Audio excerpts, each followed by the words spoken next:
That was We not got the OG ass kicking mofo That's better. up in here.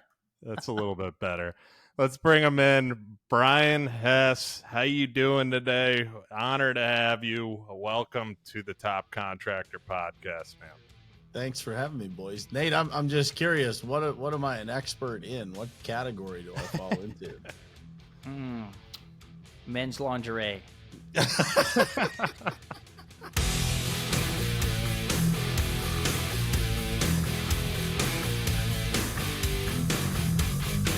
Welcome to the Top Contractor Podcast, the show that highlights the remarkable individuals who are shaping the construction industry, pushing its boundaries with engaging interviews, expert discussions, and real-world stories of success.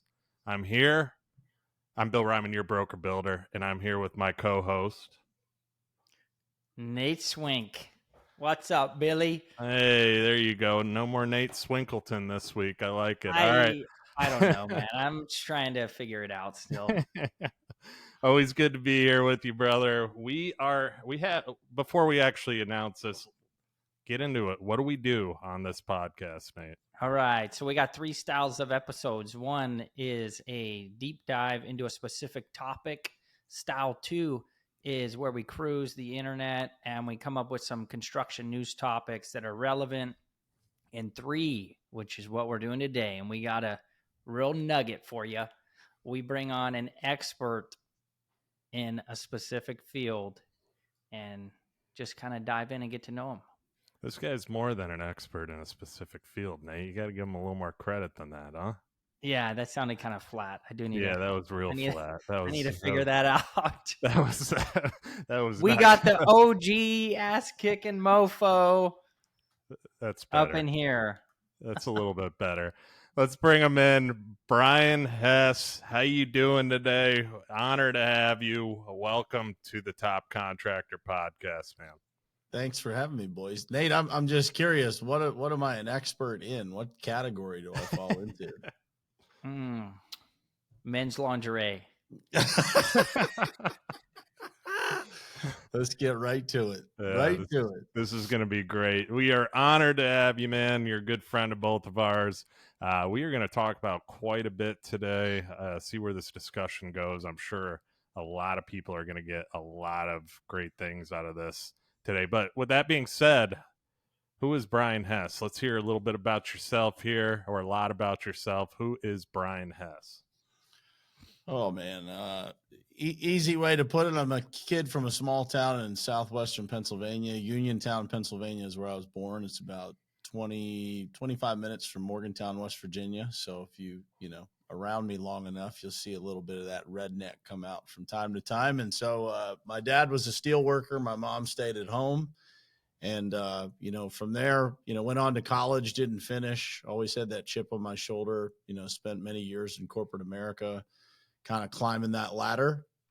And at 30 years old, I decided to take the jump and go work for one of my customers from Verizon Wireless. They recruited me away from there, and that guy owned an asphalt paving company in Florida. And so that's how I got into the business back in 2011. And, through working in the business and scaling that guy's business, figured out how to do this pretty well. And, eventually I always had a dream of kind of owning my own company as I was growing up.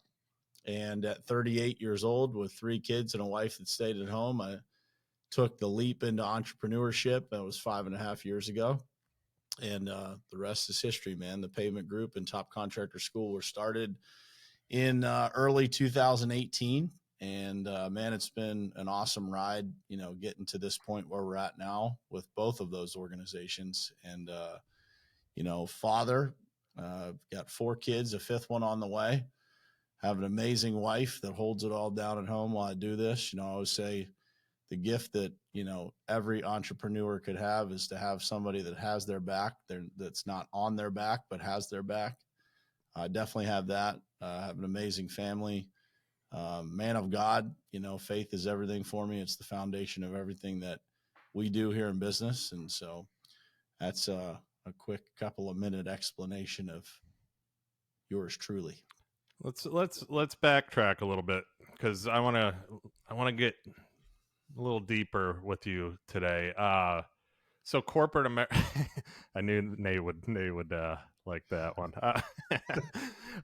Corporate America, going back to your story with corporate America, it's hard for a lot of people to get away from that.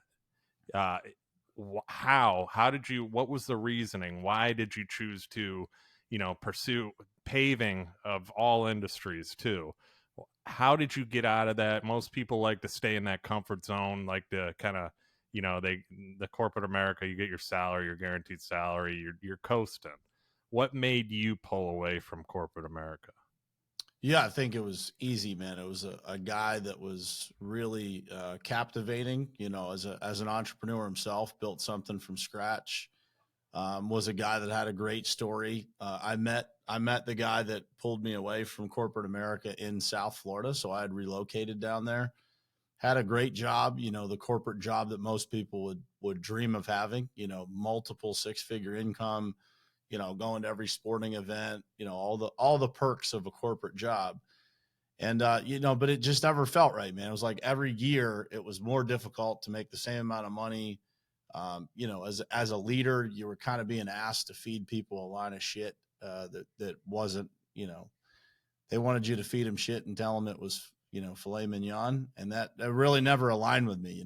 I was always truthful and transparent. And I came across this guy who, was in private business. And I thought to myself, like, man, maybe this is the step in the direction of, potentially getting a little bit closer to, owning a business at some point.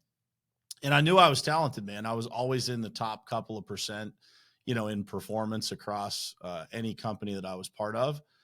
And so when I started talking to this guy, he was kind of the one that planted the seed. He's like, somebody with your level of talent, essentially, I'm using my words, not his, but, you should be a little bit closer to the checkbook because, you think you're making a lot of money because by most people's standards, you are.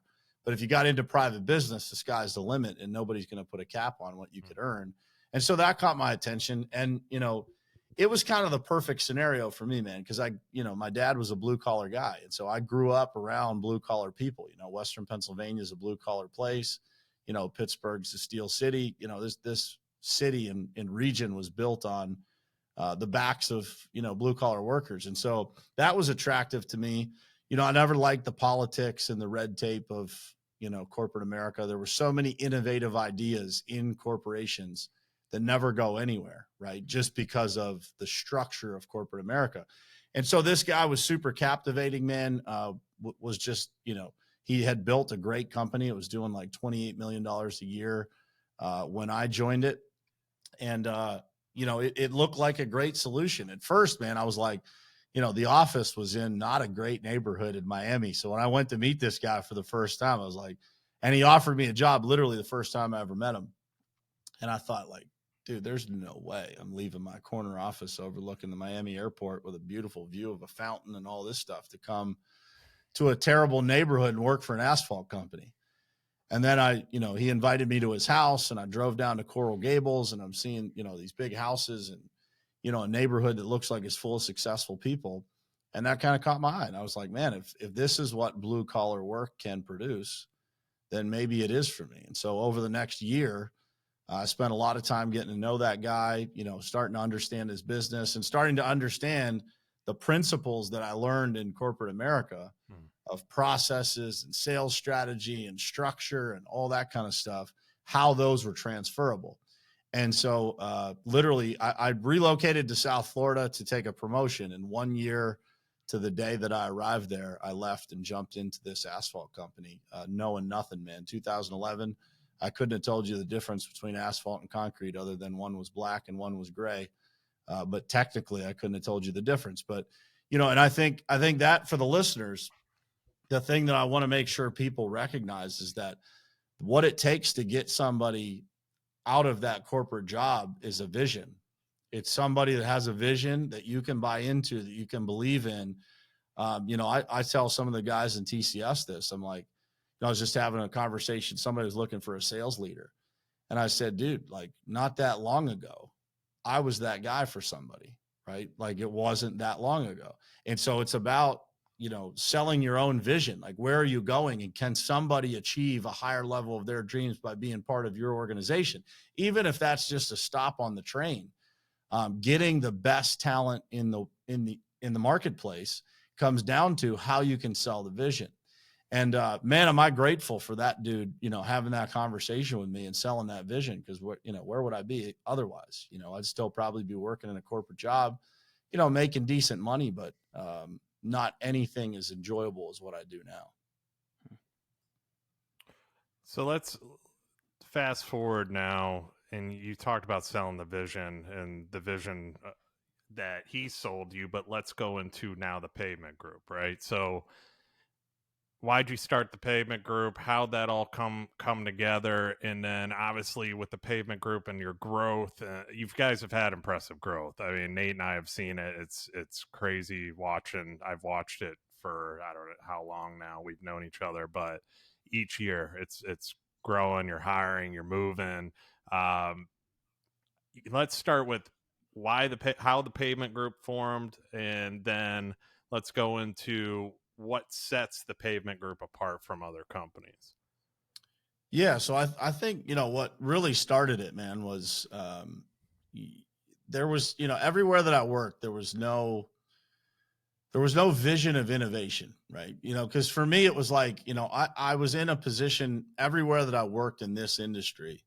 I was in a position where I had a decent amount of freedom, right? Like, let's not lie to ourselves. Anybody that's an entrepreneur that says like, I have complete freedom. Yeah, we can come and go as we please, but like, you still got a business to run. So like, relatively similar, like you're still an employee of your own company. You still have responsibilities. You still got to show up. So I had all the freedom, but the innovation was never there. And people, it's hard in this industry to get people to buy into the idea of, maybe easier today, but the idea of technology and innovation and solving problems with that, because most of the owners in this industry, they're not familiar with technology, especially as you get into the older generations. It's not their thing, right? It's probably something that scares them.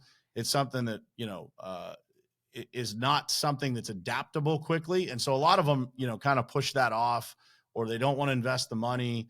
5.5 years ago when we started this, it wasn't as readily available, as it probably is today. And so that's really what drove me, is I knew that I had ideas in my mind that could solve bigger problems for customers than what I was solving being in the positions that I was in. And I knew what kind of value that would bring to the clients, right? And I knew that if I could bring that kind of value, if our company could solve the biggest problems and do so quickly and do it with technology that kind of made this whole painful process of managing portfolios of properties, if I could make that less painful and I could get people home to their families and their dinner tables with less concerns than they would working with any other contractor, I just knew it was going to work, right? In the back of my mind, I'm like, this is what's missing. I heard it from every customer I sold from the time I walked into this business until the time we started this. It was like, I need information. I need communication. I need transparency. I need collaboration. Maybe they weren't using those words, but that's basically what they were saying. And so the company that I was working for at the time, man, was being sold. And so I had a choice to make. It was like, do I go work for this company that's acquiring the company that I work for? Or do I take the jump? And so, man, I like looking back on it, it's almost like God put me in this position, right? Gave me this, like, you're either going to jump off this cliff, man, or you're going to stay in the same role forever. And I'm thankful that I was given that ultimatum, because, I thought about it long and hard. I've told this story before, but standing in the entryway of my home, my dad was a steel worker, man, like, stable job, 401k, buy a house, have kids, the same old strategy. And he said to me, are you sure about this? And I said, I'm positive, Dad. Like, I'm positive if I don't do it, I'll regret it. I'll look back and I'll wonder, what if? And he said, you got 3 kids and a wife that stays at home. What if it doesn't work? And I said, well, Dad, I guess we'll be having that conversation in a different house, because they'll probably take this one, right? But at least I will have tried. And I can say, you know, I could always go back and get another job. I could go back to a corporate job. I could go back to, you know, a career in the same industry somewhere else. But if you don't try, man, how would you ever know? And so literally, man, we started, we had a minimal investment. We got an investor to put just a little bit of money in to get this thing started. And that was a loan that we, you know, eventually paid back. I sold that guy on the vision of this company in the parking lot of the Miami Dolphins football stadium, and got that loan with no paperwork and no agreement, no legalities, no nothing. Just that's how we started. And, you know, we started working out of our homes. You know, it was just me and another guy, a laptop, a legal pad, and a cell phone, and a dream and a vision and a whole lot of work ethic. And, you know, I've told this story a few times recently, but, you know, 16 hours a day, man, was not a unusual thing. And it was 6 or 7 days a week for, you know, a couple of years. And then, you know, we'd close a couple of deals, would get a big, you know, infusion of profit, and we'd be able to hire somebody. And I could walk you through the whole staff here, like when Eli arrived, when Mike arrived, when Trisha arrived, and it was like, it was specific deals that we closed that allowed us to fund the next employee and the next employee and the next employee. And eventually, man, we built the team that we have now. And it's been an incredible ride. To your point, you know, we've doubled revenue every year since we've started. You know, this year it's a big swing to double what we did last year, but we'll see how it ends up. Right. And listen, man, if we don't get it, it won't be for lack of effort, and it'll still be a hell of a result when you get to this size to be able to, you know, keep growing at the clip that we're growing at. And most importantly, reinvesting into the business to make it not feel like it's out of control. And that's one of the things that I think, you know, we're most proud of as a company. It doesn't feel out of control here. You know, you would think when you hear doubling revenue year after year after year for, you know, 4 or 5 years, it would feel erratic and out of control. And it doesn't feel that way. You know, it feels in control. Things break from time to time just due to, you know, the scaling of the company. You know, it's like, I tell the team, like, you got to expect this stuff, because you're literally building in 12 months what you did in the last 4 years, right? Like, you're building that all over again in a 12-month period. And so, of course, things, you know, go sideways, and, you know, processes break, but that's an opportunity for us to learn and grow and get better. But with the team that we've assembled, man, it seems like anything's possible. And that, I believe that I learned that skill from the first guy that I worked for, is like, you know, you can hire anybody, man. If you have a solid enough vision, a big enough dream that everybody else's dreams can fit within yours, you know, never be shy to try to go get those people that put the puzzle pieces together to build, you know, the exact vision that you have that to others might seem impossible. Yeah, to the right people, that impossible sounding vision makes them go crazy. You know, they love it. That's what they live for. I just acquired a guy over the weekend who's working at a company, and he's like, I've been here for 15 years. I'm the main guy who runs the operations team and the sales team, and our company's, we've done 15 million a year on average for the last 10 whatever amount of years. And he's like, I'm done. I need a bigger challenge. I want a challenge. And I'm like, well, our goal here is 100 million within the next 8 years. So is that big enough challenge for you? And you could see the guy light up, smile. He's like, yes, let's go, dude. Let's do this. So It's true, man. Like the right people. Yeah, the right people, dude. You know, I remember, you know, one of the first companies I ever worked with on a mentorship level. You know, the owner went through this big process. It was a pretty big company, like a $20 million company at the time. And, you know, the owner went through this process to set the following year's goals. And he came back to me like all excited, like he had, you know, just figured out the Rubik's Cube or something. And he shows me the papers, and it said, you know, a 3% increase. Like the numbers equated to a 3% increase. And he's like, what do you think? I'm like, dude, I just tell them to do the same thing that you did last year, because that's what they're going to see. 3%, if you shoot for 3%, you have no idea. Like you can't be that accurate, man.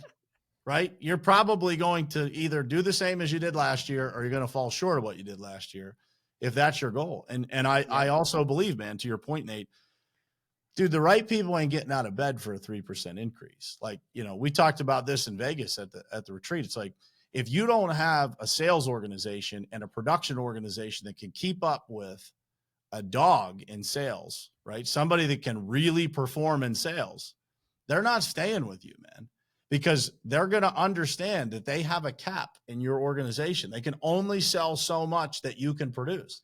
And if you're not innovating and you're not driving the culture for growth, they're going to go find someone who will. They're going to find someone who will challenge them. They're going to find someone who has a bigger vision that they can fit within. And so, for us here, man, another thing that I'm very proud of, we've had 0 people in 5.5 years turn in a resignation at the Pavement Group. Not one person has quit. We've asked a handful to leave, but not one person has resigned here. And that, to me, that's exciting, right? Because it says we're creating opportunity, that people feel like their dreams can fit within what we're trying to accomplish here. One thing I want to touch on, Brian, and go back to, and really stood out to me about who you are. You said my main mission, this was when you were talking about your vision and everything, and this is when you were transitioning, kind of starting the Pavement Group and everything, is to get people home with less stress and concerns with food on the table. That right there is impressive. I mean, right there just shows who you are as a person, as a leader, right away. Without even a company being started, you were already visualizing, having that vision, and it just shows. I mean, that right there shows why you haven't lost an employee, because you already were caring about those employees prior to them even working with you too, right? So I want to go a little bit into leadership, your role as a leader, the importance of a leader. How has your experience, let's go into that. Your leadership with the Pavement Group. What was one of your most influential things in leadership that you've done over these years? I would say, man, number one, it's uncomfortable to talk about yourself, but if I could say there's one thing that I know I am capable of doing, that's probably my gift, is it's getting people to believe in their true potential, getting them to see what's possible beyond what somebody else has told them, and I could go through every person on our team from the highest levels in our organization all the way down to our newest hire. And there's always something that I see in them that they have yet to find in themselves, right?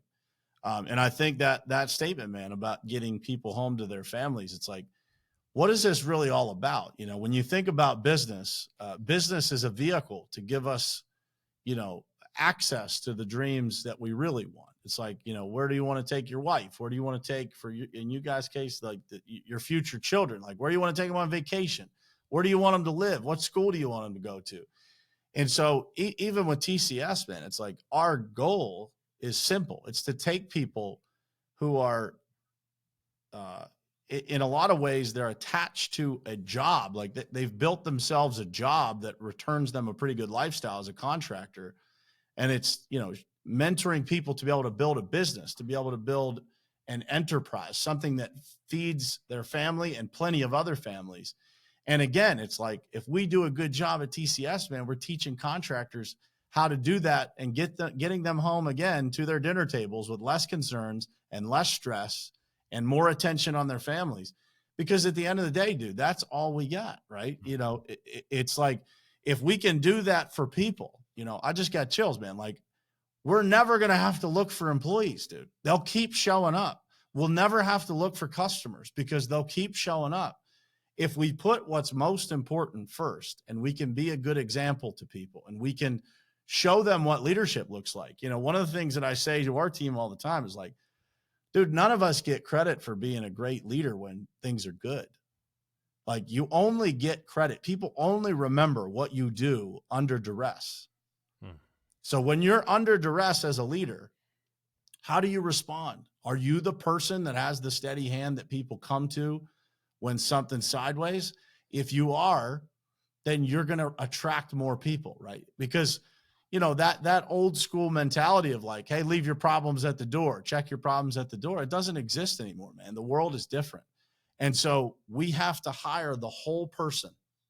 You know, you don't get to hire the person that comes in and you take from them, you take their skills and their experiences and they donate to your company and then they go home and, you know, whatever happens at home, they just leave it. They leave it there and they come back and they do it again tomorrow.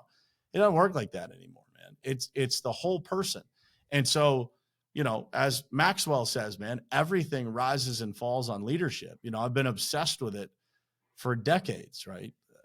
And, you know, really, man, I read Maxwell for years and years and years, and I learned leadership, but I wasn't even able to use that leadership in other places the way that I can use it now, because I don't have anything stopping me here, right? And it's a lesson for all of us to remember that about the people that are in our organizations that are also leaders. Man, if we get in their way of exhibiting their leadership, we're robbing from them. And this happened to me personally. Like, in this journey of building the pavement group, we were, you know, implementing EOS in our company, right? And I'm looking at the accountability chart. I'm thinking like, dude, this is all the shit that I used to do. So if somebody else does that, what's my responsibility? Everybody's going to think I'm lazy. Everybody's going to think I want them to do my job. I'm not going to be as valuable. All the things that everybody would think, right? And what I didn't realize at the time is that, like, I was staying involved with things because I wanted to help, right? I wanted to be a part of the team. I wanted people to see my work ethic and, like, you know, want to aspire to live up to that. But what I didn't realize, man, like, when I stepped away, every single person on the team that had leadership ability, that had picked up on all the clues that we had, all the seeds that we had planted and all the clues that we had left behind, all of those things sprouted up. All those people rose to the occasion and became the leaders that they were capable of being. And so for the people that are, you know, listening, it's like, don't stay in the way too long, man, because you never know what you have in your organization until you get out of the way and let people show you what they're capable of. And it's the greatest gift that I got, man. And I was afraid of it, you know, because I didn't want people to think those things of me. But really, I was putting a lid on their own potential, on the people I cared about, right? I wasn't doing it. I was doing the wrong things for the right reasons. But at the end of the day, I was putting a lid on all those people that had massive capabilities to help grow this company to the level that it is now. Y'all better be taking notes, because I am. What you got, Nate? I'll give you the mic. What do you got? What do you mean, what do I got? What do you got? You got a question? No, I'm just saying, take notes, man. You can always, I love doing this stuff because I get as much out of it as, you know, it always kicks my own ass. That is for sure. Are you in the way, Nate? I think I might be. I wrote that down. That was a mic drop moment right there, for sure. So yeah, let's go. I want to go into top contractor school now with you. Obviously, we just talked about leadership, and everything rises and falls on leadership. The importance of leadership, the importance of, you know, mentorship, so on. Let's get into that. Mentorship, coaching. How does it impact construction? You know, how can it impact the construction industry too? Because obviously the construction industry, as we know, it's kind of like a lot of what you just said, is a lot of people are, you know, they're, I don't want to say in it for themselves. They don't really know how to take on that leadership role, how to let other people lead within their organizations, almost like micromanaging. It's still so old school, like you were just talking about, to where they feel like they got to micromanage everything. So talk about the importance of, obviously, you are a co-owner of TCS, Top Contractor School. So let's start getting into this a little bit. And I want to talk about the importance of mentorship and coaching, especially with contractors. Yeah, I think that the first thing that comes to mind, man, specific to the construction industry is, a lot of people hold on to those old school methods, and until you see it being done a different way. And I believe that's the power of community. That's the power of mentorship, is like you actually get to see it working, right? Like one of the things we talk about all the time, Bill, is like the success of the pavement group is a really great indicator for other people, because this, what we teach in TCS is getting implemented live here, right? Like this is the testing ground. So, what we're sharing is not something that we believe. It's not something we've read in the book. It's not something we think is going to work. It's working, and it's working right now, right? It's working day to day, week to week, month to month, right here in our business. And so, one of the things that I see a lot in construction is that owners have to borrow somebody else's courage until they can develop their own to do some of these things, because they're out of the ordinary, man. The things that we're doing with content creation or prospecting or utilizing technology and how we market and those are not run-of-the-mill strategies that you see across the board in construction, right? Those are things that have come from other industries that we've, molded to come into construction. But again, we are all actually doing this, right? This isn't, theories. It's being implemented right now, and it's working right now. And the success shows in the progress of our company.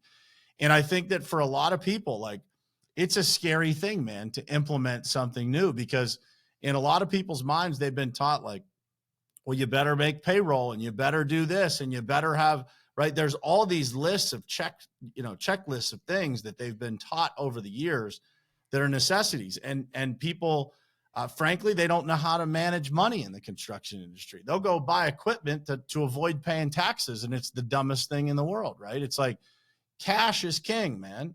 Avoiding the IRS is not the king. It's cash. And so you need cash to run a business. We teach those strategies. Mm-hmm. It doesn't come from people that don't have the experience doing it. If you can get advisory on certain things in business, but the overarching strategy of how to run and create a successful business, you have to have done it, and you have to be doing it. Because from 2022 to 2023, how different is business? Well, it's pretty different. And from 2020 to 2023, how different is business? Pretty significant. And what you see out there are people that are doing the same strategies, right? They're executing the same strategies that they've done for 10 years and thinking that's going to work. And in a lot of ways, those foundational things can stay the same. But there's a lot of innovative things happening in industries, across industries, not just construction, that if you're not implementing, you're going to get destroyed.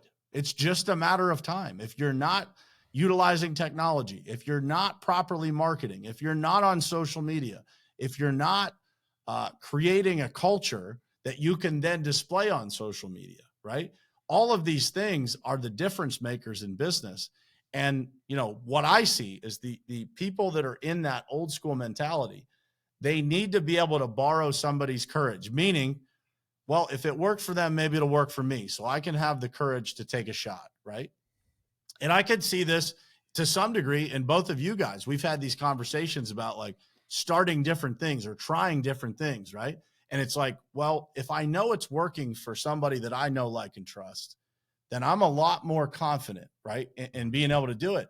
If I didn't have that, if I didn't have the mentorship, or I didn't have the community of people that kind of made me feel safe to do it, I'm probably going to be stuck in that same old rut that I was in and doing the same thing that I was doing 10 years ago.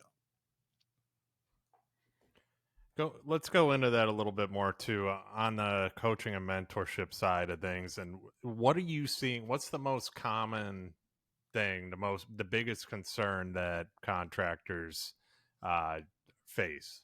What is one of the biggest things that you're seeing that majority of contractors, because I want to go deeper into this topic, majority of contractors are facing, and how can it be fixed?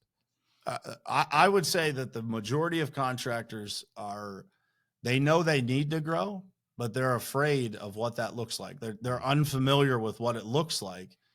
You know, if they're a $3 million company, in their mind, they can't wrap their mind around without some guidance or help, you know, what it's like to go from 3 to 6 or 6 to 10, or, you know, whatever that number is. Like they need encouragement. They need a roadmap. They need systems and processes and technology.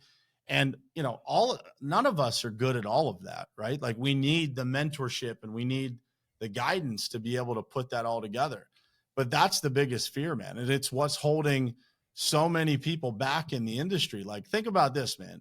How many hours does the average construction owner work? What do you think the answer is, Nate? At least 60 to 70. Okay. So the question that I have for people is simple. If you're going to work 60 or 70 hours a week, what is the difference? If you're going to work 60 or 70 and you're going to do $2 or $3 million, or you're going to work 60 or 70 and you're capable of doing $10 million, answer me why you wouldn't want to. Because the strategies, the processes, the duplicatable and multipliable processes to do this, they've worked for a bunch of other people, right? We see them. They're in our group, right? And plenty of other people do it too. But we're very familiar with the companies who have done it within TCS. So why would you not? And so for me, it's like I see these families out there that, frankly, you know, these people are working their asses off, man, and they deserve to have more, and they have the ability to have more. They just need the roadmap. They just need the encouragement. They just need sometimes to borrow the courage to get started. But I believe that's what it is, man. It's the fear of the what if. What if I do this and it doesn't work? Well, what if you don't do it? We already know what happens then, right? We know what happens. You know, everything stays the same. Inflation keeps going. Eventually, you're going to have a hard time and you're going to have to outwork it anyway. So why not commit to putting a little bit more effort in, putting a little bit more focus in, finding the right people, marketing correctly, pulling the right talent in, and going from 2 million to 6 million happens like that, man. It doesn't even feel heavy. And so that's the challenge. It's getting people to understand that it's not nearly as hard as they think it is to create wealth for their family.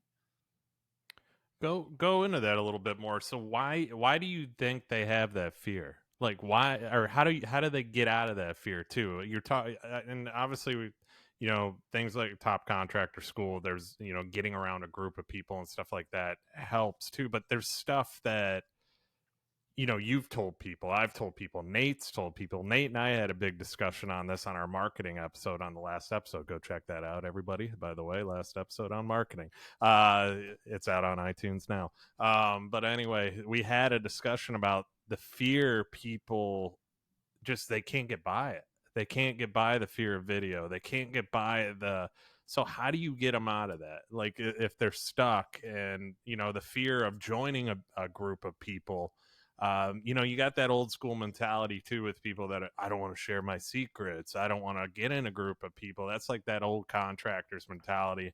My dad had it. Like, don't tell anybody anything because they're going to, you know, they're going to steal it and they're going to use it too. But how do you get people out of that? You know, I think, man, it comes down to people, you know, people are surrounded by, you know, I mean, what's the world built of? It's made up of average people that are, you know, doing average things. And so to the average person, and that's not a negative statement, by the way, like, you know, people that live average lives, like that's what a lot of people want. Right. But it's not what people that are like us want. Right. And so when you think about what you're surrounded by in life, like generally speaking, you're surrounded by average people that are going to tell you that what you want to do is crazy. It's unsafe. It's risky. It's this, it's that, you know, all the negatives come from people that they don't have an educated opinion, man. They just don't understand what it is that you're trying to accomplish. And so I believe that the fear comes from programming from when we're kids, right? You know, like what you hear when you're a kid, like a penny saved is a penny earned. No, it's not, man. It's just a penny. Yeah, I don't And know. a penny saved doesn't benefit anybody but the bank, right? A penny invested is a whole different story. And so the education that we have, the things that are repeated around us, the safety nets that are put in our family structure and the things that are built in, those are things that, and by the way, they're not wrong, man. Our parents weren't wrong for teaching us the things that were relevant then. But who is going to teach us from the time that we become adults to the time that we're 40, 50, 60 years old? Well, we have to teach ourselves. And so we can't keep listening to the same advice that got us stuck in the first place. And so that's what it is. And it's why I'm so passionate, man, about taking advice from people who are in the fight today. It's like, man, if you don't understand how fast business is moving right now, you can't be giving me advice, man. And there's so many people, you know, use the paving industry. There's so many people that are out there giving people advice that haven't closed a deal in a decade. Well, what was it like to close a deal in 2013? It's not even remotely the same. It's not even close. And so who are you getting your advice from? It really matters, man. It really matters. And it's a shame that people are getting bad advice, because the amount of hours that people work and the passion that they have for their businesses, the passion they have for their family, like people in our industry deserve that return, man. This whole country was built on the backs of blue collar workers. This city that I live in, man, produced the steel that built a lot of stuff in the United States of America. And I walk around this city and all I see, man, is opportunity of people that don't even see in themselves what they're capable of, right? And so our mission is to help fix that for contractors. It's like, how do we teach them how to take their ability to have their masters of their trades, right? They know how to do the work. How do we teach them how to do the work a little bit less, teach somebody else how to do the work at their level, and then teach them how to run a business, right? Teach them how to hire the right people to run the business if maybe it's not them. But all of those strategies, man, have to come from people who have done it, people who are currently doing it, because business is moving too fast. Technology is moving too fast. Marketing is changing too fast. Love that. And another thing I want to talk to you about too, and just kind of brushing off of that a little bit, obviously with Top Contractor School too, getting around an environment with people, getting around a group of people that, you know, are same mindset, same, they want to grow, they want to have that growth, and but also having somebody lead the group like yourself that has actually built it is the biggest difference. And you and I have talked about that too, is I've seen your journey. I see the building. I see the, you know, I mean, the Steelers sponsorship, all the different things that you're constantly doing. And it's like, man, I got to do that next. I got to do that next. You and I are always talking about, it's like, how can I implement this into my business too? And Nate's the same way. It's like, how do we keep, you know, we're almost like we're chasing you, trying to, you know, which is what you want in leadership too, what you want in mentorship and coaching. So I commend you on that. I mean, you've done such a good job with, you know, I mean, you've helped Nate, you've helped me tremendously. I you know, and I'm sure Nate can speak on this as well too. I don't want to speak for him, but we can't tell you enough how much we appreciate you too. Because I mean, what you're saying, all this stuff is who you are, you know, 100%. So I mean, thanks for all this too. I mean, Nate, you got anything to say on that? Yep, that was pretty good. Man, a few words tonight, Nate Swink. All right. So yeah, I'm kind of tired, man. I'm sorry. I've been in a funk. Yeah, you should have had some coffee before this one. You're still early on your coast, man, so there's no excuse. Yeah, we need you to, what are you doing, Nate? We need you to be burping energy drinks again on this episode. Yeah. Right. I want to keep moving here, obviously, because of time. And something you've built is culture, company culture. I mean, and going into, you know, me talking about the pavement group, watching the growth, people that are listening, I mean, a lot of people don't understand how to build a good culture in their companies. And they think it's one of the most difficult things, but you brushed on it a little bit earlier. Let's go deeper into that. How are you building positive company culture and making sure your team stays motivated every single day? I mean, you guys are doing your social media. I'm seeing that now. Everybody's having fun. You got that big office now. You got your own studio. So how are you doing all this, just for the listener?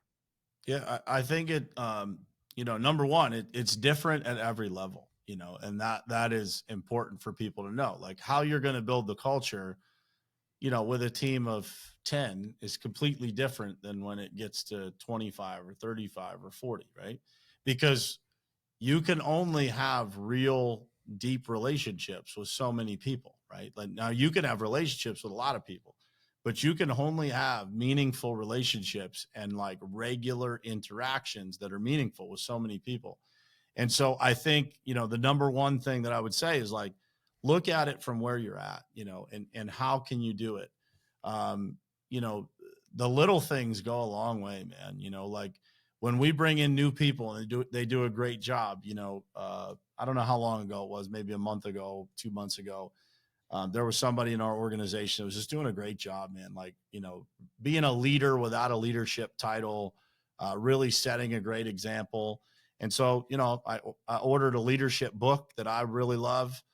And I wrote inside of it, and I wrote what that person's impact on our company means to the company, means to me, and how proud of them I was. And those are the things that I believe really separate and really create meaningful relationship.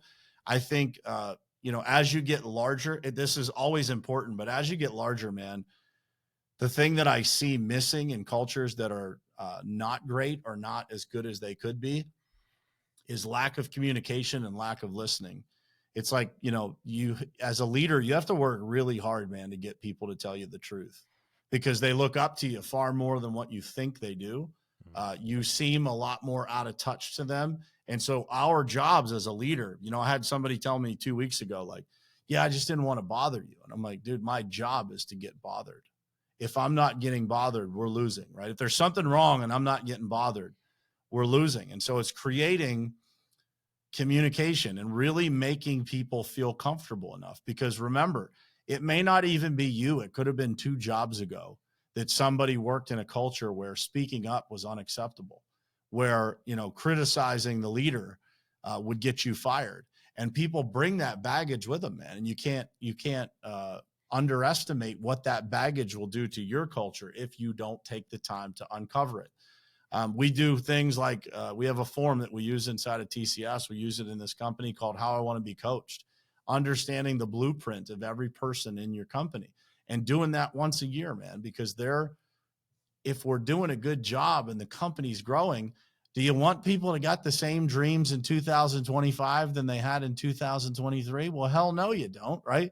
You want people to be dreaming bigger and wanting different things. And so if we don't reset that, if we don't take the time to listen and we don't open communication, then what do we have?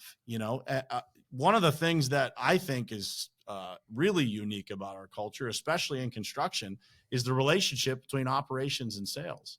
And I always knew, man, every company I worked for, it was like, there was a wall built between those two parts of the company. And I was like, this is bullshit. It doesn't have to be that way. Oh, you don't understand.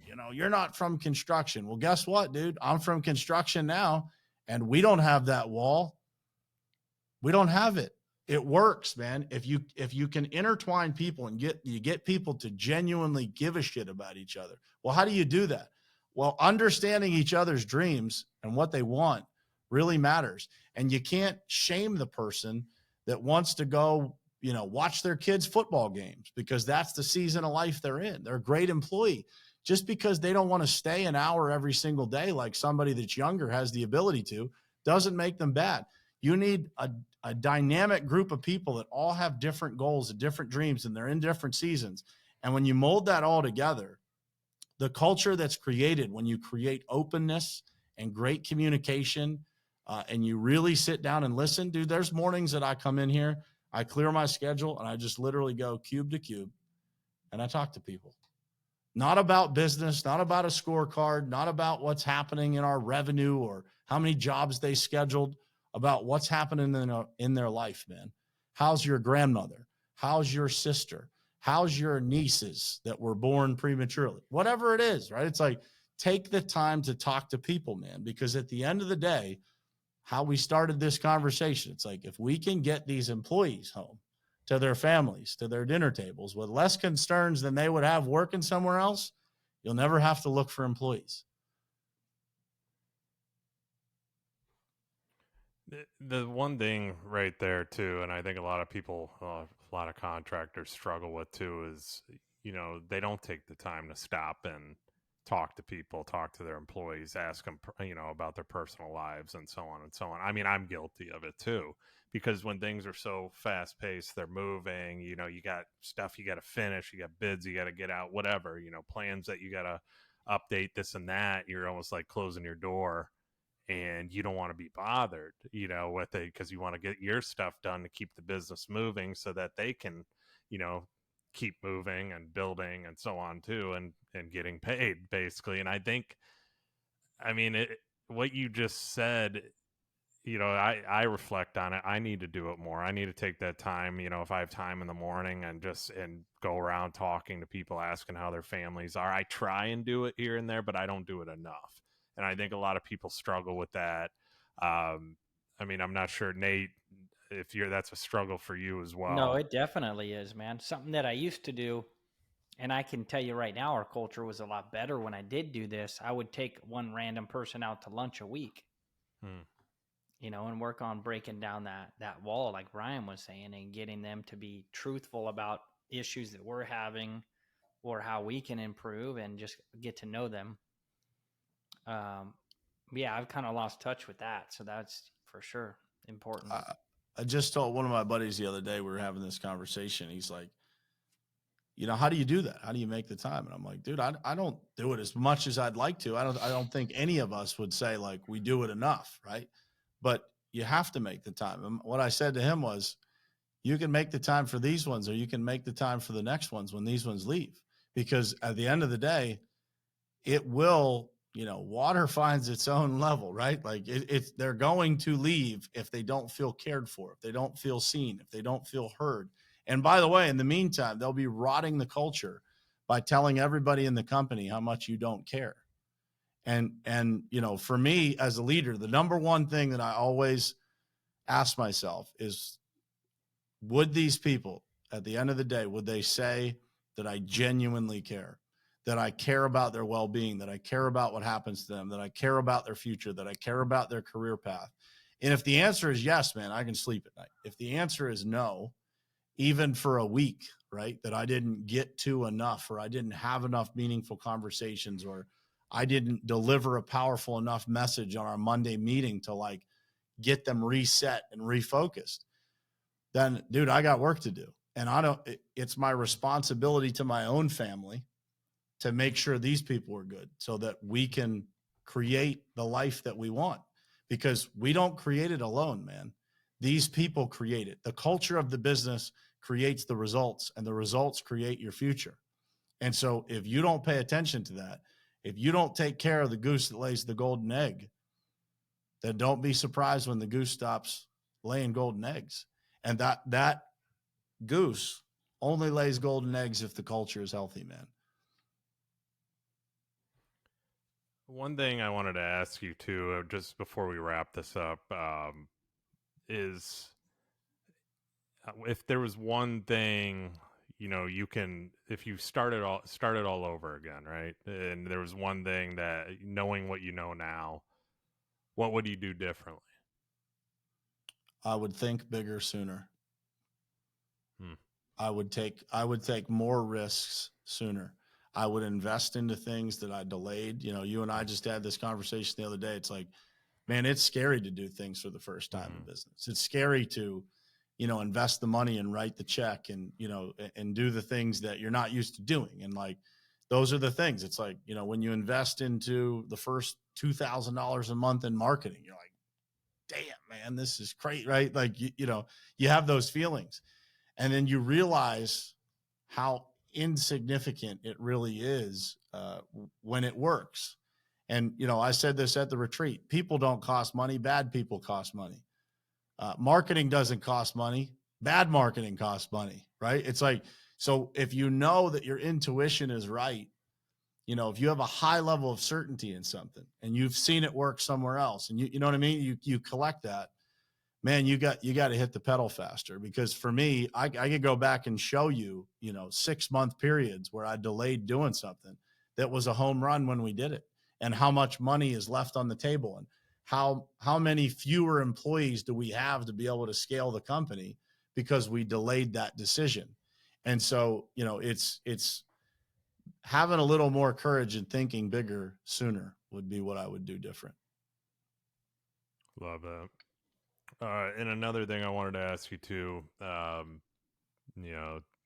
let's just go into this too. Obviously, having the pavement group being where it is, the success that I talked about, Nate's talked about with you, and seeing the growth year over year. And where do you guys see yourself 5 years? Where do you see Top Contractor School 5 years from now, 10 years from now? Where will you be? Yeah, TCS, man, I see us having thousands of people in the organization. I think it'll look completely different than it does now. We'll have suppliers from it that, assist all of us in building our businesses and supplying the materials and the equipment and all that stuff to do what we do. I think those people will be part of it because, this industry needs it. On the contractor side, we have to come together. And I think we would all agree, the reason that I created TCS in the first place is because how I felt without it. I felt alone. I didn't have, the right direction from people. I couldn't bounce things off of people. And so as we were able to do that, man, life got better. I felt more confident. I felt, more stable in the business. All of those things are good. And all those things are needed in every contracting business in the United States and beyond. Right. And so, I think that it's our responsibility to move that forward in a positive direction and be able to reach those contractors, be able to show them what we've learned and do so in a way that attracts them. And frankly, I don't blame any contractor that questions an organization like this one, because there's plenty of them out there that don't do anything, right? That don't have the right knowledge or don't have the right community, or all it is a cash grab for people.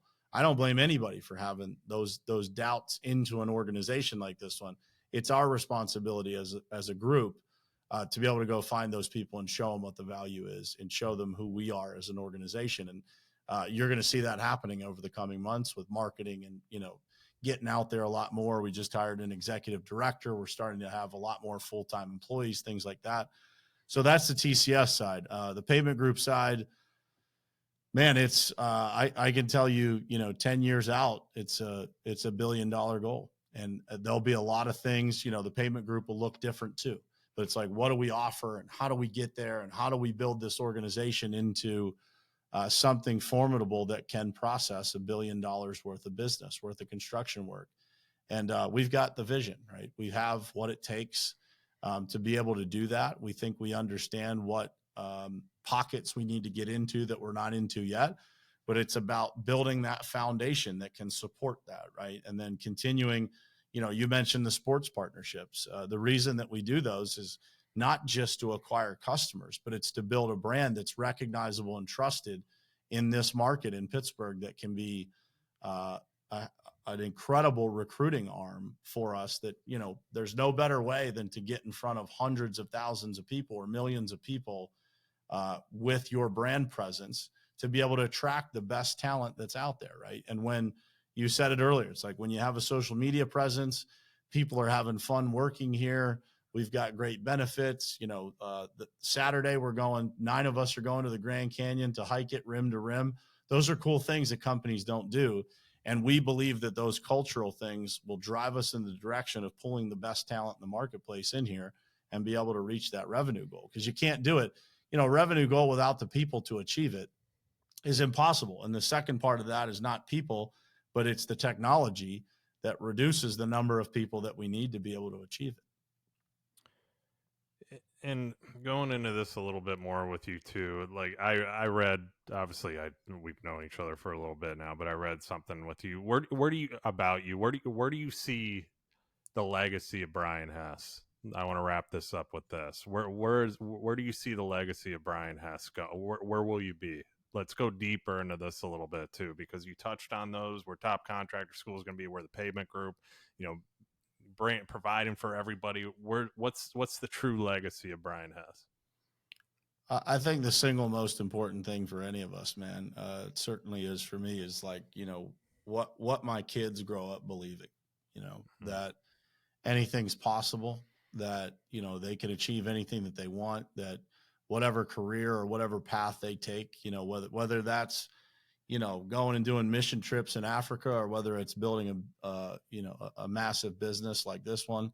I want them to be able to do that to the best of their ability. And the reason for that is, man, everywhere that I go, these skills that I've acquired have been useful, to be able to raise money for nonprofits, to be able to help our church do better marketing. Whatever it is, that skill set that they can learn in business, and hopefully that they learn from watching what we're doing here, will take them far. And, beyond my own family and the proximity of those kids, obviously, is the greatest impact, because you're closest to them. It's being known for being a helper, man. It's being known for being a person that, made a difference in other people's families, that could connect people to other people and create, lifelong friendships between people, because we built this community that changed the construction industry. And, that's what it's about, man. It's about, when I see, I was at both of your weddings. That means more to me than anything. Right. And so to me, it's like, dude, I want to go to 1,000 of those.